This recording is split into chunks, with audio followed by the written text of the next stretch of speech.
Assam Chief Minister Himanta Biswa Sarma Phan Karbi Anglong District Congress Committee ay tumpen Lifu Police Station along Lamhoi Pidamlo. Lamhoi ki pidama thei kela puhelo.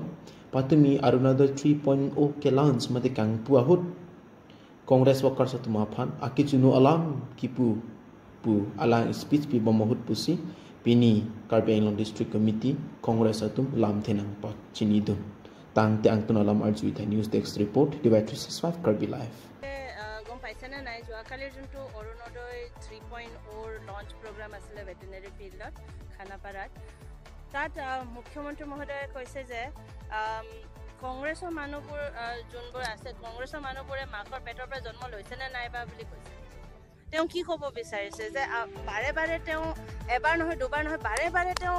ইমান ডেৰিগেটৰি words কেলে তেওঁ use কৰে বাৰে বাৰে তেওঁ এই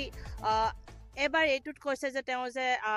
আমাৰ মাৰ ওপৰত তেওঁ আজি কথা ওলাইছে চ' তেওঁ কোন হয় আমাৰ মাৰ আমাৰ কংগ্ৰেছৰ যিমান মানুহ আছে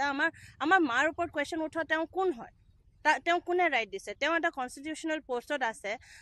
আপুনি সেইটো মৰ্যাদাৰ মাজত থাকক আপুনি সেইটোৰ মতে আপুনি কথা কওক আপোনাৰ কথা ক'বলৈ আমি কোনো কিবা কৰা নাই হাক দিয়া নাই আপোনালোকে কওক যি ক'ব আছে কিন্তু এইবোৰ কথাত আপুনি যে এই মা লৈ আনে মহিলা লৈ আনে এইটো লৈ আনে সেইটো লৈ আনে এইটো আপোনাক মানে শোভা নিদিয়ে এইটো বস্তুটো আপুনি যে এইবোৰ কথা এনেকে যে ৱৰ্ডছ ইউজ কৰে চিফ মিনিষ্টাৰ এজন হৈ পিনি এইটো ভেৰি ইটছ আনএক্সেপ্টেবল আৰু মানে ভেৰি কণ্ডেমিং হয় তেওঁ এইটো পজিশ্যনত থাকি তেওঁ আৰু বেছি জানিব লাগে আমি সেইটো ভাবোঁ তাৰপিছত এইটো ফাৰ্ষ্ট ইনষ্টেন্স নহয় য'ত তেওঁ মুখ্যমন্ত্ৰী হিচাপে যে তেওঁ যে এই মহিলাক যে অপমান কৰিছে এতিয়া এইটোতো তেওঁ কৈছে যে আমাৰ বাৰ্থৰ ওপৰত তেওঁ কুৱেশ্যন উঠাইছে আমাৰ মায়ে বা আমাক জন্ম দিছে নে নাই বুলি তেওঁ তেনেকৈ ক'ব পাৰিছে আমাৰ মাক অপমান কৰিছে তেনেকৈ তেওঁ যদি কংগ্ৰেছীক অপমান কৰিছে তেওঁ নিজে দেখোন 22 ইয়াৰ্ছ ধৰি পিনি কংগ্ৰেছী আছিলে তেতিয়াতো তেওঁৰ মায়ে তেওঁক জন্ম দিছে তো তেনেহ'লে কি তেওঁ নিজৰ মাককো গালি পাৰিছে নেকি তেওঁ তেনেকৈ কৈ পিনি কি ক'ব বিচাৰিছে তেওঁ তো সেইটো কাৰণে আমি এই বস্তুটো কণ্ডেম কৰিছোঁ আৰু ফাৰ্ষ্ট ইনষ্টেন্স নহয় য'ত তেওঁ মহিলাবোৰক এনেকৈ টাৰ্গেট কৰিছে এই লাষ্ট পঞ্চায়ত ইলেকশ্যন সময়তো দেখিছোঁ আমি তেতিয়াও তেওঁ কৈছে যে মহিলাবোৰে কম্প্ৰমাইজ কৰে টু গেট জবছ তেনেকৈ কৈছে তাৰ আগতেও চামটাইম ইন 2022 তেতিয়াও তেওঁ সোনিয়া মেমৰ ওপৰত তেওঁ কুৱেশ্যন কৰিছে য'ত তেওঁ কৈছে যে ৰাহুল গান্ধীৰ পৰা আমি প্ৰুফ বিচাৰিছোঁ নেকি তেওঁ ৰাজীৱ গান্ধীৰ পুত্ৰ হয় নে নহয় বুলি চ' তেওঁ কি ধৰণৰ কি কৰিব বিচাৰিছে আমি বুজি নাপাওঁ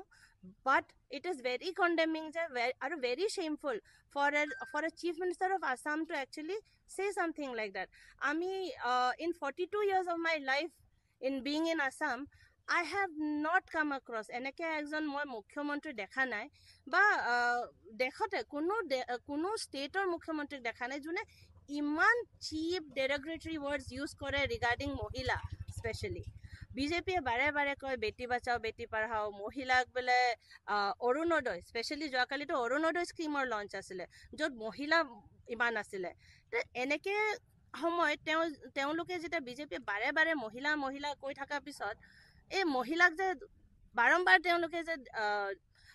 অপমানিত কৰে তে মহিলাবোৰে এতিয়া বুজি পাব লাগে আৰু BJP itself is not a party এই পাৰ্টিয়ে নহয় যোনে মহিলাক সন্মান দিব জানে মহিলাক সন্মান নিদিয়ে তেওঁলোকে আৰু বাৰে বাৰে এতিয়া সেইকাৰণে মানুহবোৰে বুজি পাব লাগে মহিলাবোৰে বুজি পাব লাগে এই অৰুণোদয় এইবোৰ চব মানে এটা স্কেম এটা হয় তেওঁলোকে এনেই ওপৰি তেওঁলোকে পইচা দি মেলি 1250 দি পিনি তেওঁলোকে ভাবিছে যে মহিলাবিলাকক ফুচলাই মেলি থৈ দিম